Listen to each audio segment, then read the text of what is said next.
the center of our preparedness and resilience. When I was elected President of ECOSOC in July, I highlighted resource mobilization, illicit finance, death, and women's empowerment as key issues the Council should address. 9 months on, these priorities are more vital than ever in a vastly different environment. On death, I called for concrete action to address global death challenges. Now, as countries race to meet the demands of the crisis response, a viable solution on death is of vital importance.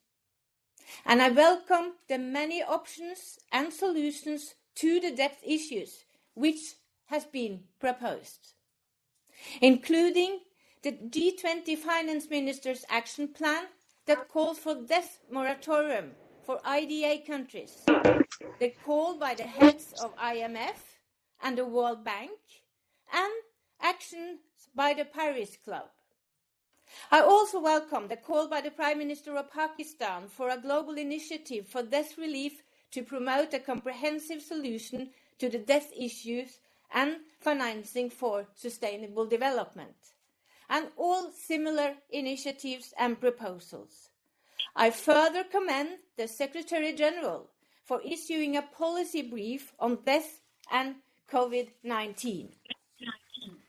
I'm also encouraged by the step taken over the past weeks, calling for other measures aimed at stabilizing the global economy. We welcome the G7 leaders' statements on healthcare and economic recovery, as well as other important initiatives. But our effort must not stop there. As President of ECOSOC, I also called for greater efforts to prevent and combat illicit financial flows. Against the current backdrop, it is clear that all sources of finance must be mobilized to enable countries to address the pandemic and its social and economic consequences. The integrity of governance is critical for resource mobilization, public financial management, debt sustainability, and effective service delivery during and after the pandemic. Colleagues, we must also ensure an integrated gender perspective in all our social and economic responses. Women and men are affected by the pandemic in different ways. Women disproportionately carry the burden of unpaid care work and are overrepresented as frontline health workers. It is clear that this is the time also to deliver on our commitment to realize gender equality and women's empowerment. Only then can our responses be effective for the whole of society. Globally, our commitment to achieving the SDGs has not changed, but the urgency to act has. We must back up our communities with action which is responsive to the specific needs to all countries, including the least developed countries, landlocked developing countries, small island developing states, and middle-income countries, to ensure a sustainable recovery from the pandemic for all. Excellencies, there is no doubt that the challenge we face as global community can only be overcome through a joint and coordinated response. This is the time for bold national actions, international cooperation, and global solidarity. The FFD Forum, adopted to the present circumstances, has united the UN membership in this spirit. For the first time in ECOSOC's history, the UN membership has come together by virtual means to negotiate a unified message. These efforts underscore our joint commitment to fight the COVID-19 pandemic, to restore sustainable growth, and to put the global economy on a more sustainable path.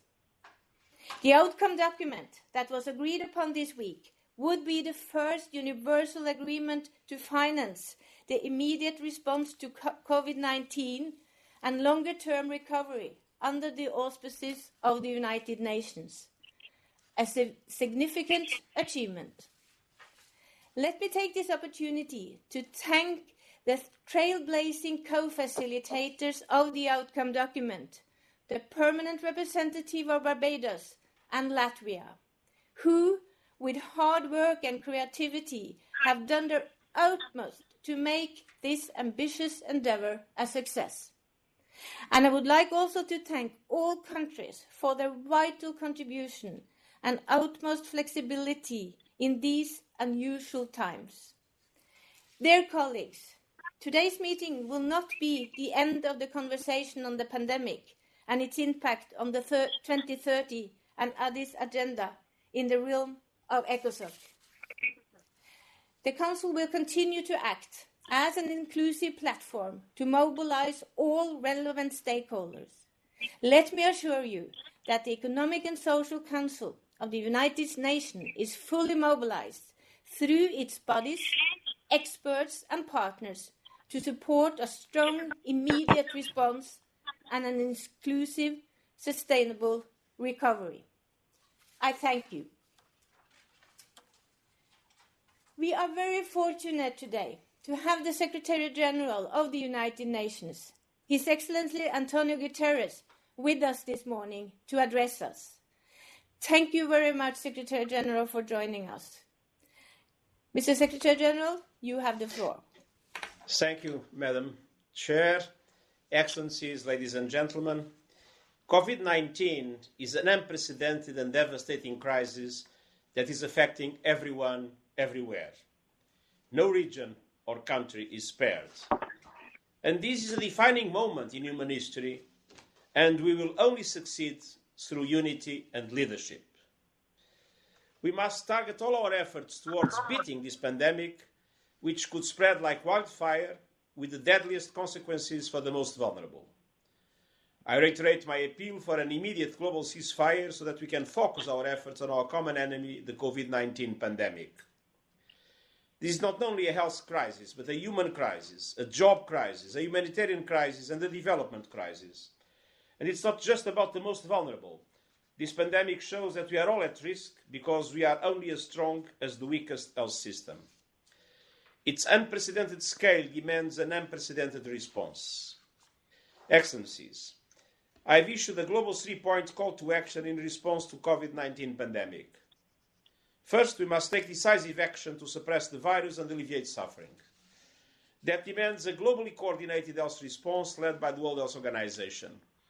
This response urgently requires support, solidarity and resources. We must pool our efforts to assist countries at risk, strengthen and expand their health systems, and stop transmission through the combination of testing, contact tracing and quarantine associated with appropriate restrictions on movement and contact. Second, we must adopt a large-scale and comprehensive response to tackle the devastating socio-economic consequences with a focus on the most vulnerable countries and people. We must use all the fiscal and monetary measures at our disposal. We need greater resources for the International Monetary Fund, including through the issuance of new special drawing rights, and enhanced support for the World Bank Group and other international financial institutions and bilateral mechanisms. A global stimulus package of unprecedented proportions will also be needed to restore sustainable growth and safeguard people's livelihoods. Since the beginning of the pandemic, I have strongly advocated for a response package that is a double-digit percentage of global GDP. That means fiscal and monetary measures, including providing resources directly to workers and households, targeting both formal and informal sectors, scaling up social protection and access to health care, and helping businesses prevent bankruptcies and massive job losses. Most developed countries can do this with their own resources, and indeed, several are doing it. But developing countries need massive and urgent support. Now is the time to stand by our commitment to leave no one behind. COVID-19 is significantly amplifying existing debt risks. The time-bound G20 initiative to suspend debt service payments for the poorest countries is a critical first step. But the moratorium must be extended to all developing countries that request forbearance, including middle-income countries that lose access to financial markets. Beyond an initial debt moratorium, targeted debt relief will be needed. This should be followed by efforts to strengthen debt sustainability, including debt swaps and a mechanism to address sovereign debt restructuring in a coordinated and comprehensive manner that takes account of the need for countries to step up their efforts to achieve the Sustainable Development Goals. We must also address structural issues in the international debt architecture to prevent defaults leading to prolonged financial and economic crises. We must ensure that all support measures target the poor and the most vulnerable.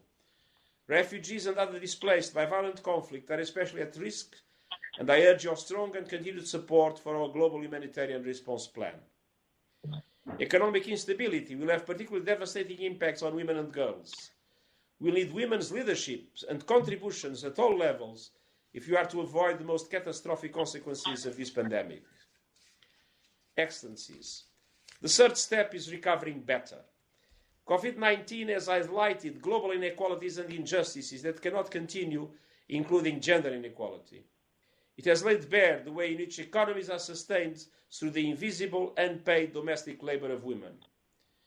Returning to our previous paths is simply not an option. All our efforts must go towards building sustainable and resilient pathways that enable us not only to beat COVID-19, but to tackle the climate crisis and address the root causes of poverty, inequality, and hunger. We are deep into uncharted territory, but we have a compass. The principles of peace, solidarity, and human dignity remain as relevant and as important as ever. The 2030 Agenda for Sustainable Development, the Paris Agreement, and the Addis Ababa Action Agenda embody those values, and the commitments must be respected. Our great multilateral frameworks address precisely the failures that are being exposed and exploited by the pandemic.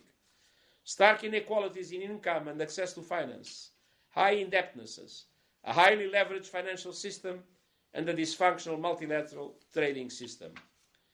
The entire United Nations family is mobilized to address this global emergency, including by supporting member states in implementing those agreements. Together, we will beat this pandemic and build a better future of peace, prosperity, human rights, and dignity for all on a healthy planet. Thank you.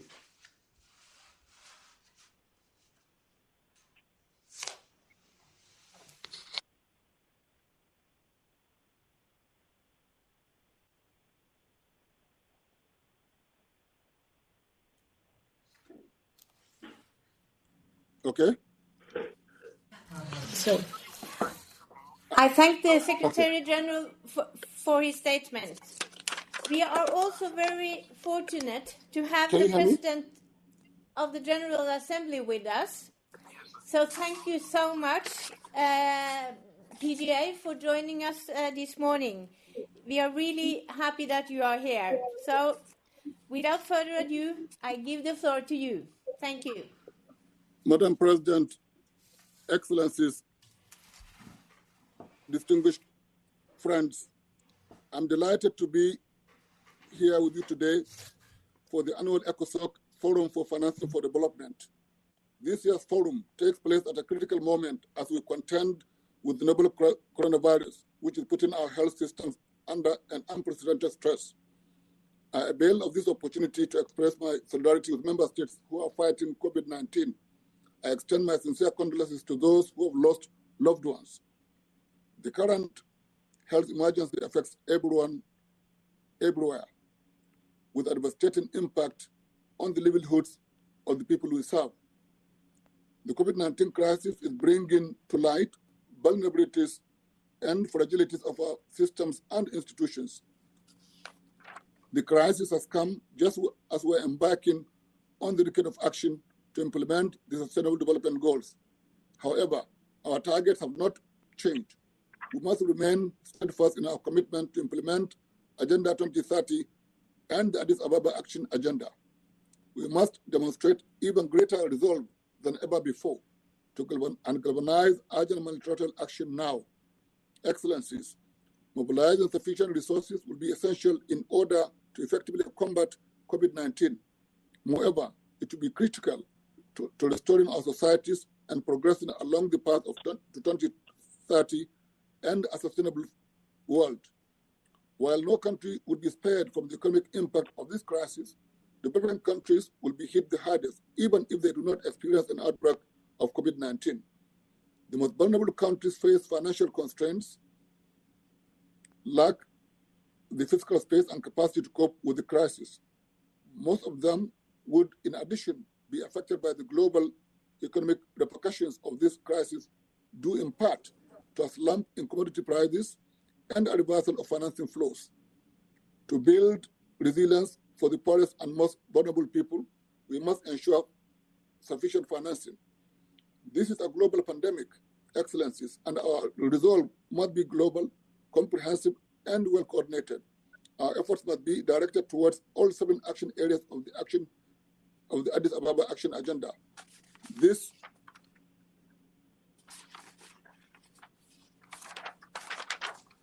will entail taking effective fiscal and social measures and preventing mass unemployment by shoring up and bolstering businesses.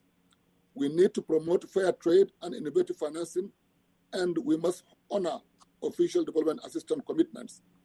Importantly, we must act urgently to prevent a potentially devastating debt crisis.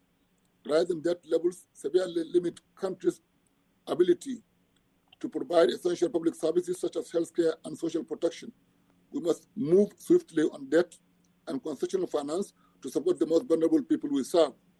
We must also advance steps to provide debt relief for countries. These approaches must be comprehensive and go beyond traditional debt to include all sources of debt.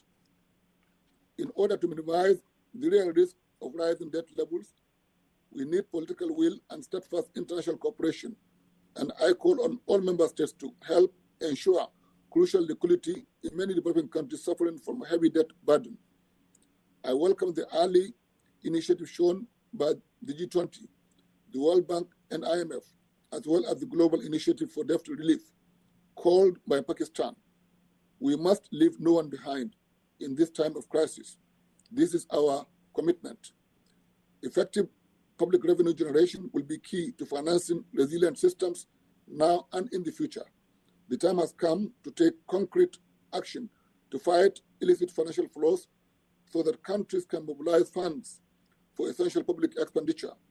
We must combat this scourge if we are to prevent inequalities from deepening and in order to finance systems which can withstand the effects of COVID-19 and the future shock.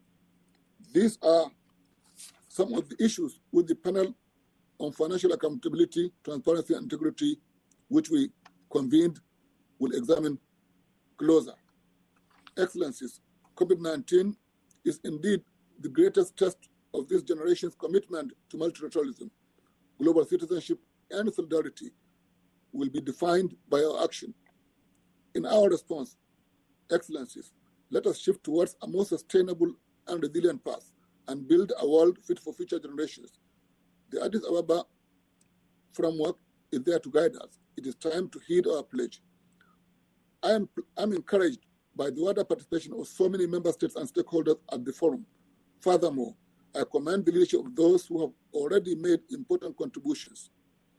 But much more is needed, and I urge others to step up their support. Excellencies, in conclusion, 75 years ago, leaders chose hope and unity at a time of despair. Let us emulate the founders of the United Nations Organization and work together to ensure a better world for all. It is only by striving together that we will succeed in developing for all. I thank you. I thank the President of the General Assembly for his statement. GAVI, the Vaccine Alliance, helps vaccinate nearly half of the world's children against deadly and debilitating infectious diseases. I am pleased to present a video message by the Chair of the Board of the Global Alliance for Vaccines and Immunization, Mr. Ngozi Okonjo-Iweala.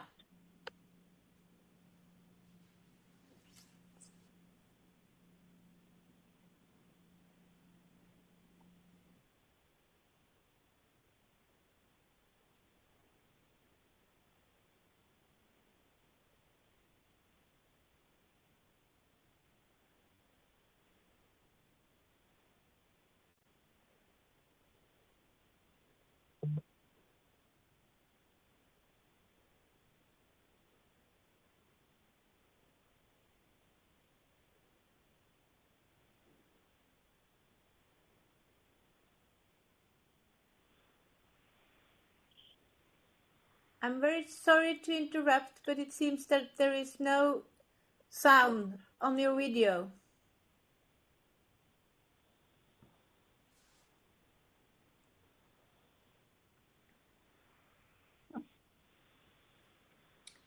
Excellencies, ladies and gentlemen, it's a pleasure and an honor to talk to you today on the impact of the COVID-19 pandemic on vulnerable countries.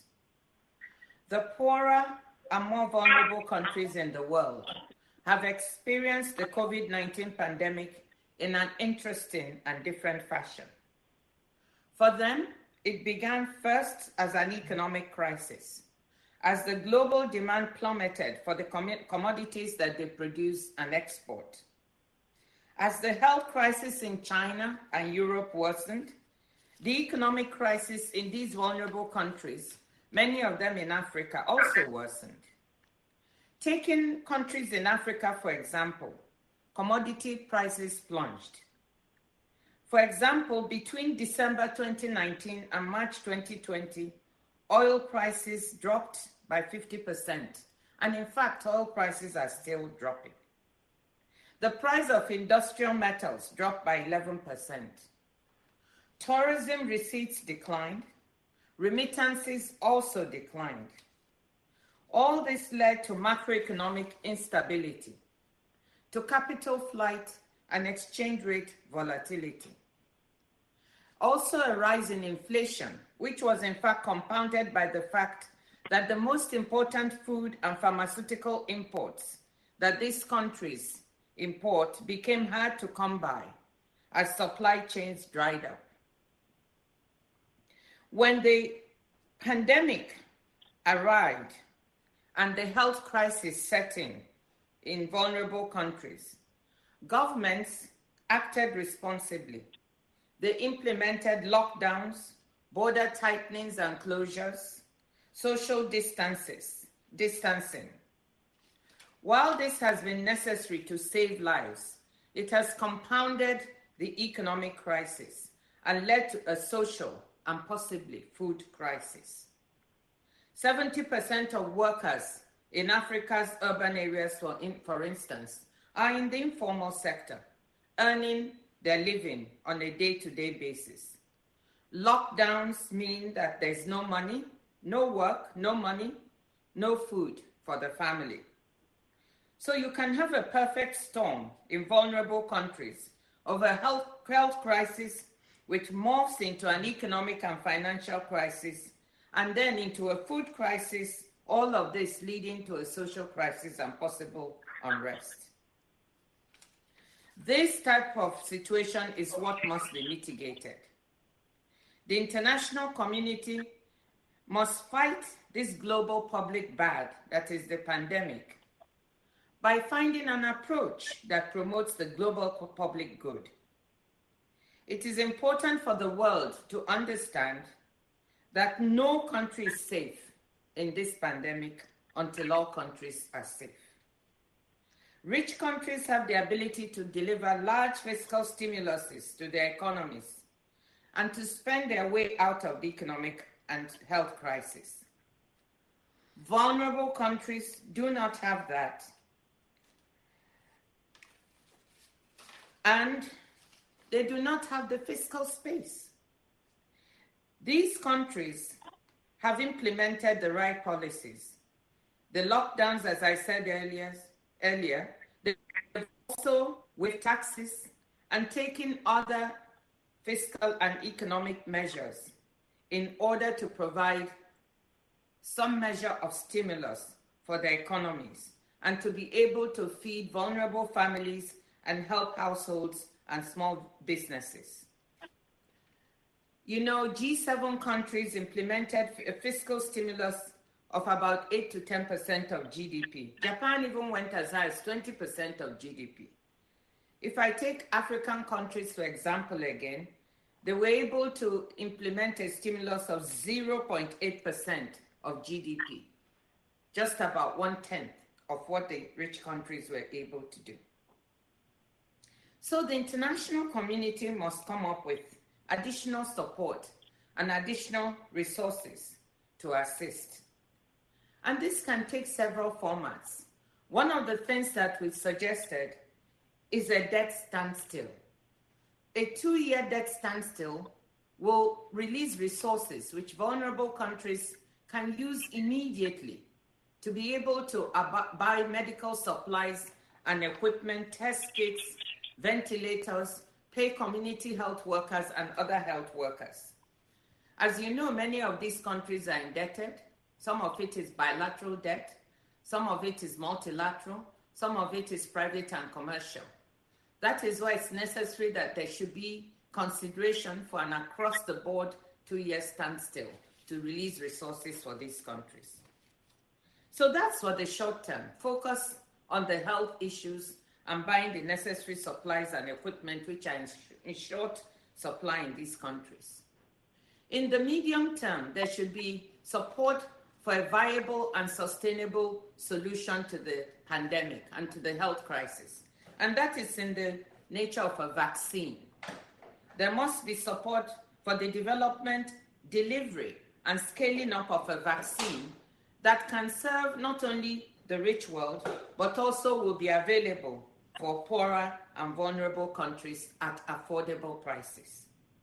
Rich countries cannot be allowed to have this sustainable solution to the health crisis to themselves alone. In the longer term, health systems of all countries, which have shown themselves to be really vulnerable, but especially that of poorer countries, must be revamped, strengthened, and made more resilient to be able to deal with a future pandemic. Economies must be reformed and diversified in the poorer countries so that they can withstand exogenous shocks and again be more resilient for the future. All this must then translate into people. At the end of the day, it's all about people.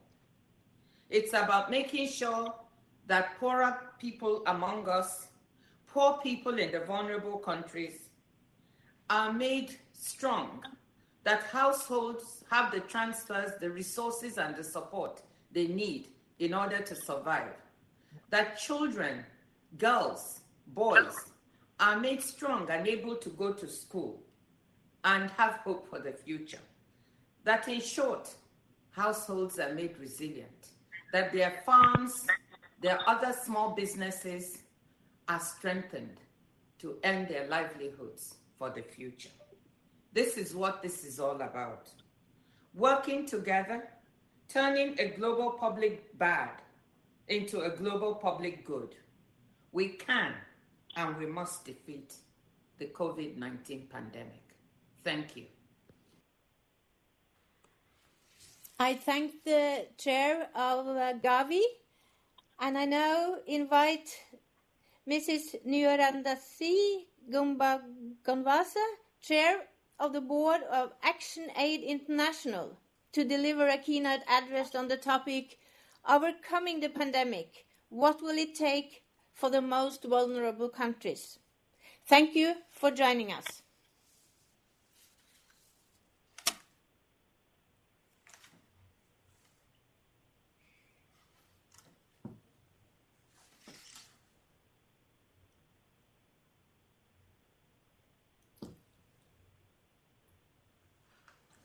Mrs. Gumbonzvanda, you have the floor.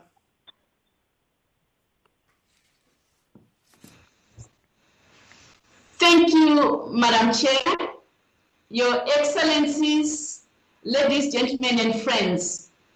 I bring you greetings from Zimbabwe, where I just traveled 100 kilometers from my village. We are on lockdown. I had to travel 100 kilometers in order to come to this place where I have internet.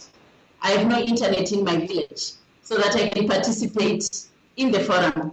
We meet today in the most trying of times to design the future on financing for sustainable development, the age of coronavirus. The virus has unleashed an unprecedented economic and social crisis in this century.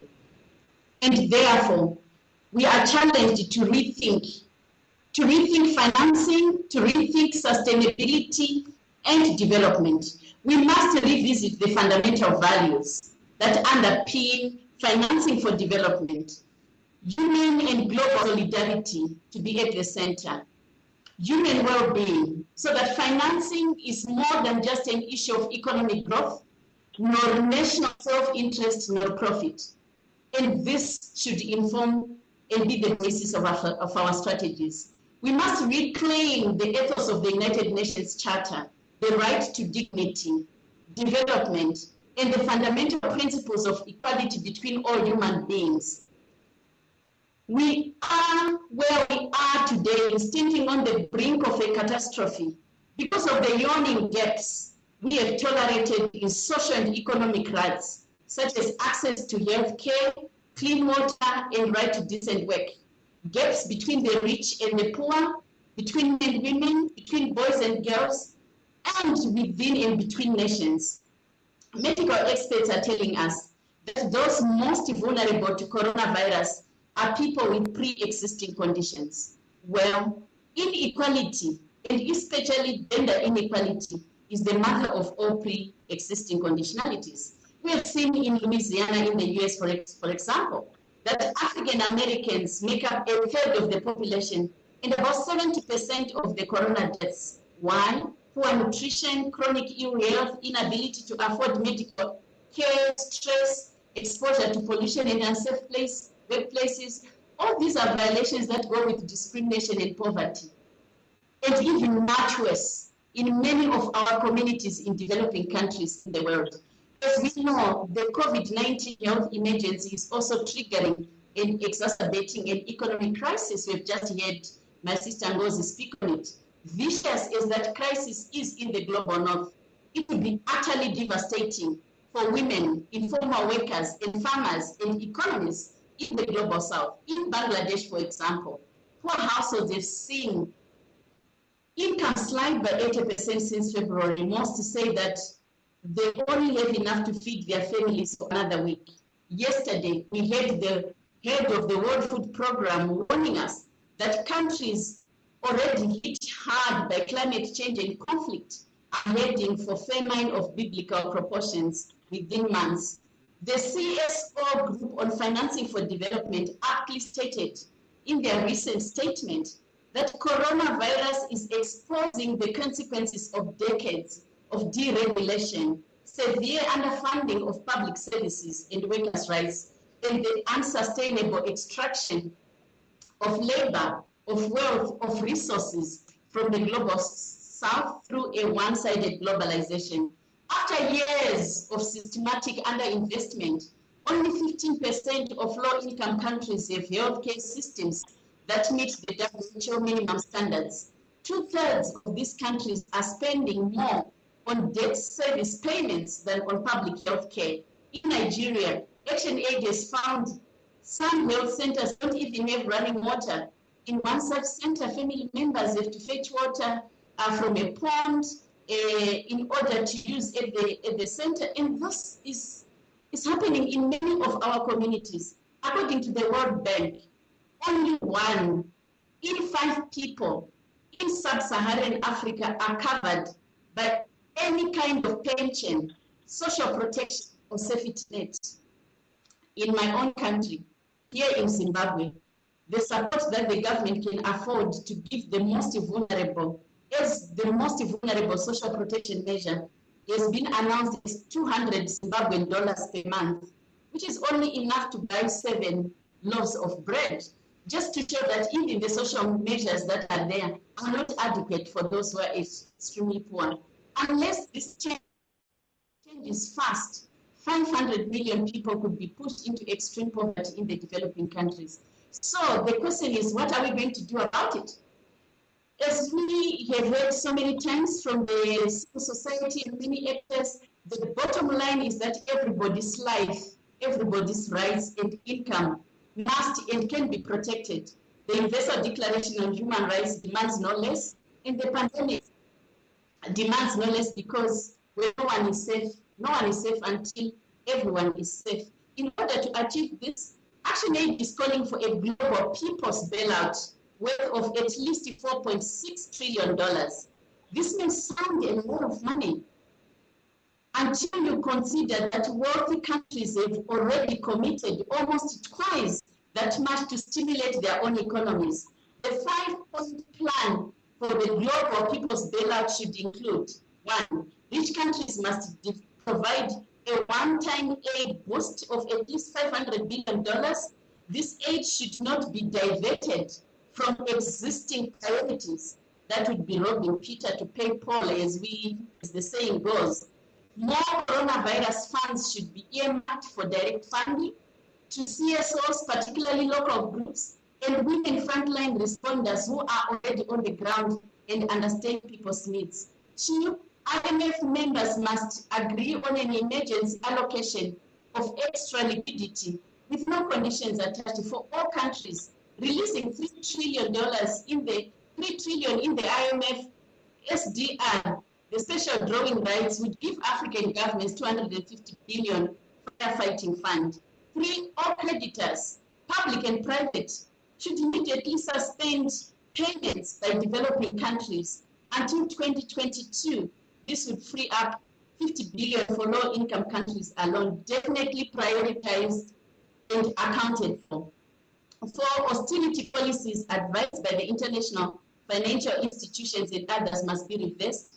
As ActionAid, our research has shown that policies have pushed 80% of low-income countries to plan for 0 increases in public sector work and pay for this year.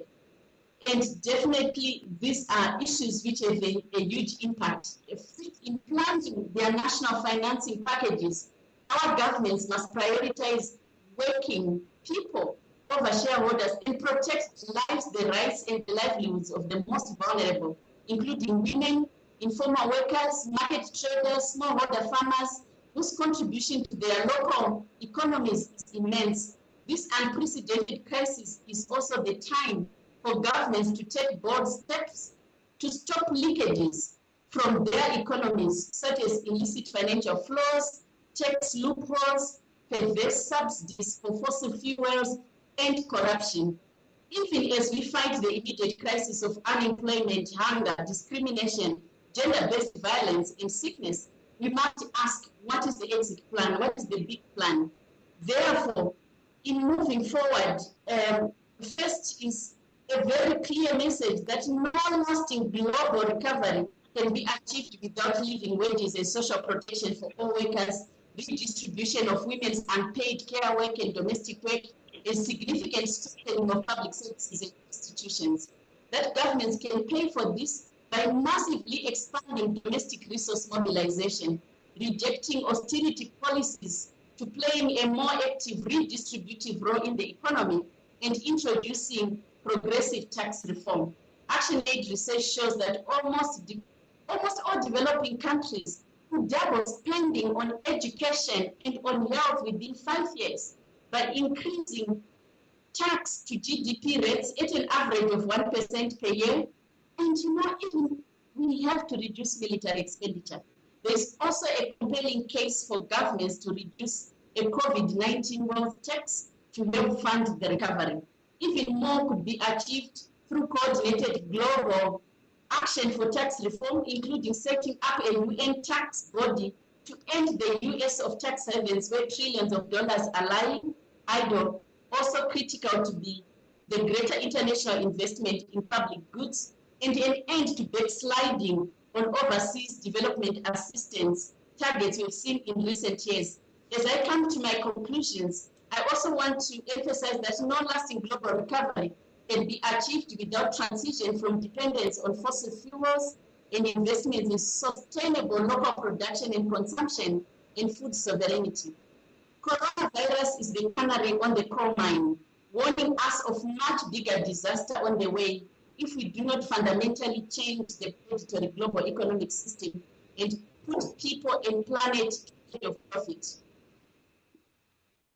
Even as we focus on expanding social services, we must continue to safeguard civil and political rights and combat the rise of authoritarianism, hate, and fear. The lessons of Ebola crisis teaches us that when governments try to intimidate people into adherence, hide information, or silence critiques, things get worse rather than better. The lessons of HIV teach us that discrimination, stigma, and fear ultimately do more damage than any virus, and an intergenerational approach is critical.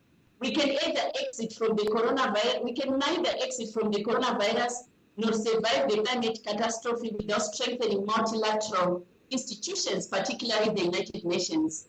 An immediate step we call for member states to make their full fair contribution to the UN agencies and to the 0.78 target, and for the UN to convene a summit on coronavirus recovery. The UN was forged on the ashes of World War II precisely to prevent such devastation being visited on humanity ever again. Now is that hour to lead. I thank you. I thank the chair of the Board of Action Aid International for her statement. I understand that the Secretary General needs to leave us for, I'm sure, other pressing issues. So I really would thank you so much, Secretary General, for being here. I can stay a little bit longer. Oh, perfect. Thank you so much. Thank you so much. And then next invite Mr. Jay Collins, Vice Chair for Banking, Capital Markets and Advisory of Citigroup, to deliver a keynote address on the topic Global Collective Action and Reform for a Sustainable Recovery. Thank you for addressing us. You have the floor, sir. Thank you. Mr. Secretary General, President of the General Assembly, Your Excellencies, it's an honor to speak to you today in a time of crisis, a time when our shared choices will shape the way history tells our story and the paradigm shift it has so forcefully provoked. The differences between the historical path of promise or peril will be defined not just by the urgency and manner of our response, but by our shared vision of recovery and renewal.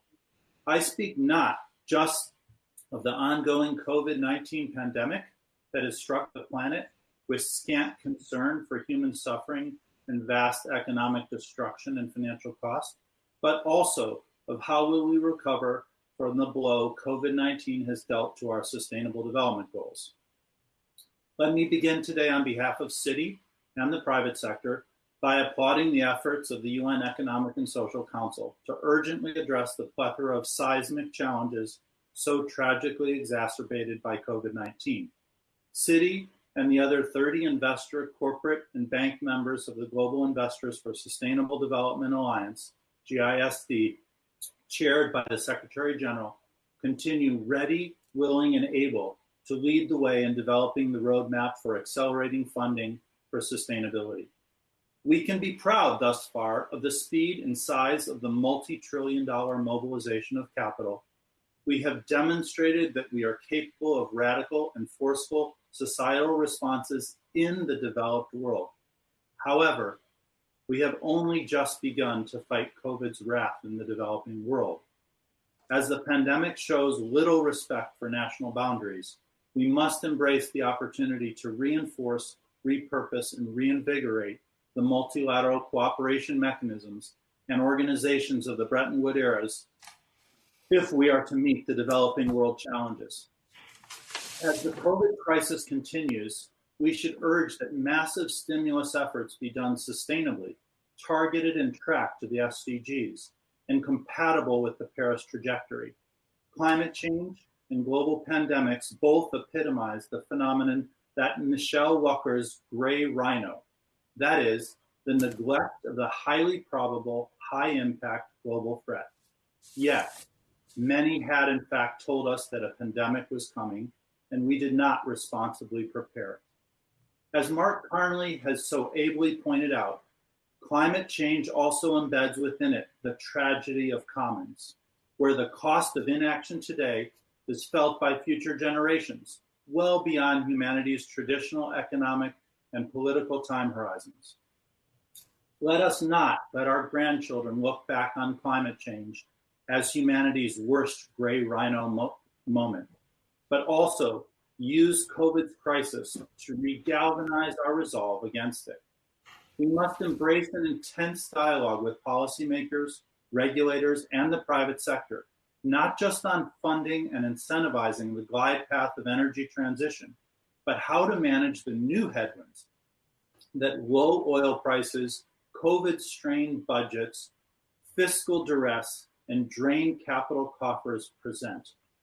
We must meet the potential COVID setback to the SDG agenda with defiance and a Churchillian-like resolve, not afraid to pivot as COVID moves our targets tragically further away from our reach and makes them even more ambitious in their aim. Let us be resolved to not let a temporary corporate and investor focus on liquidity and volatility alter the pre-crisis momentum toward bold public-private partnership, stakeholder-driven corporate leadership, and the ESG investor commitment to SDG outcomes. Let us also not underestimate the plight of the poorest countries through this crisis. If the human price and the unbelievable human toll isn't enough to inspire our bold action, contemplate the global political consequences of social unrest and an inability to respond to social crisis in the developing world. These challenges can move very fast and can be as systemically destabilizing as methane bubbling through the permafrost. Today, it is fair to say that the S in ESG has a double line underscored below it, as investors and issuers alike fund COVID health and social spending. The social SDG has moved to the forefront of our battle, and there are already silver linings in the COVID ESG momentum. Let me name a few. ESG funds are outperforming their non-ESG market benchmarks. Risk models are being reconsidered, supercharging concepts like climate value at risk. We are already witnessing lowering of ESG scores for poor COVID response behavior. We have also seen a move from negative screening focus of investors to a desire to see COVID response additionality objectives. And finally, we are seeing an expression of social values absorbed into investor paradigms, underpinned by the Gen Z and millennials' view that this is a defining moment for their generation. Despite these rays of hope, COVID has made our funding challenges much greater, and the call to use capital markets and creative funding mechanisms much more urgent. The quagmire of debt in the deepest of emerging markets economies has been and will continue to worsen through this crisis. The Secretary General and in parallel the GISD have recognized the challenges of debt to our agenda. We can't help but acknowledge the fallacy that increasing indebtedness to fund sustainability goals represents for many of the world's poorest countries. While instinctually we have already known that the post-COVID goalpost has moved, we must invest heavily and speedily in the technology and process for SDG and ESG metrics alike, embracing big data solution sets, as rearview mirror macro data is insufficient for the challenge ahead and lacks the precision to measure future success. As we face head-on the consequences of the potential exponentiality of the COVID curve in the developing world, so too must we embrace the exponentiality of technological solutions applied aggressively to sustainability challenges. While guarded, of course, against its pitfalls, applied technology and innovation, if funded to scale, can lower the cost and speed the movement toward our goals. As the 193 member states take decisive action today, certainly represented in the report released, to arrest COVID fallout, we must not forget the importance of developing world of maintaining open and functioning capital markets that will allow the broadest possible access to fund our responses. Simultaneously, the development bank community must continue its urgent search for out-of-the-box, accelerated, and modified risk-sharing mechanism, leveraging and catalyzing private sector credit where possible, surgically mitigating risk where necessary, and fully absorbing risk where systemically vital. Lest we forget, in radical juxtaposition to the global financial crisis, the global banking system today is strong, and it will continue to constructively support solutions to the pandemic and its social and economic consequences. As we search for temporary reprieve mechanisms in addressing the weakest credit sovereigns, let us seek to avoid contagious defaults that can shock the financial system, further restrict existing credit mechanisms, or slow the capital formation process post-recovery. This will be no easy feat, and it will require us to engage, where necessary, the market in voluntary standstill mechanisms that are closely coordinated with the official sector and move us toward orderly debt reprofiling strategies once the fog has lifted and the path to sustainable debt can be seen more clearly. As Shakespeare wrote, "Sweet are the uses of adversity." This cannot be the end of normal, but a historic starting point for the creation of a better normal, a new normal. We have the potential to reimagine capitalism in a post-COVID world paradigm, to embrace long-termism, and to multi-stakeholder corporate behavior, to use COVID adversity to reinvigorate our commitment to address the greatest social, environmental, and economic challenges of our time. Thank you. I thank the Vice Chair for Banking, Capital Markets and Advisory of Citigroup for his statement. Excellencies, colleagues, we have come to the close of this informal meeting of the 2020 Financing for Development Forum. I wish to thank the Secretary General, the President of the General Assembly, and our keynote speakers for being with us virtually here today. I would also like to thank the co-facilitators again, and all member states not least, for once again for your resolve and solidarity at this testing time. You have spearheaded the first universally agreed UN set of policies to finance COVID-19 response and recovery. Now it's our responsibility to show the same commitment and determination in our implementation of this important outcome of the FFD Forum. Dear colleagues, COVID-19 has caused unprecedented suffering, as we have heard from the briefers. Nobody is safe unless everybody is safe. Solidarity and cooperation among countries, societies, communities, and individual citizens is the only possible way to emerge from the crisis together and stronger. And we are all in this together. We must do whatever it takes to leave no one behind. This is exactly what is meant by the 2030 agenda of the Addis Ababa Action Agenda. There is growing recognition that the COVID-19 will continue to lead to massive economic and social disruptions. We have already witnessed very high volatility in the financial and commodity markets. All of these shifts have a direct impact on financing of the SDGs. While we are grappling with the impacts, many unanswered questions remain. This is why I am planning to hold an ECOSOC meeting that would bring together experts and policymakers to help governments to effectively respond to the crisis and get back on track to achieve the SDGs, which we know is the key to building resilient and inclusive society. I count on your continued engagement and support. So thank you again all for joining us on this virtual meeting. The informal meeting of the Economic and Social Council on Financing for Development follow-up is now concluded. Thank you.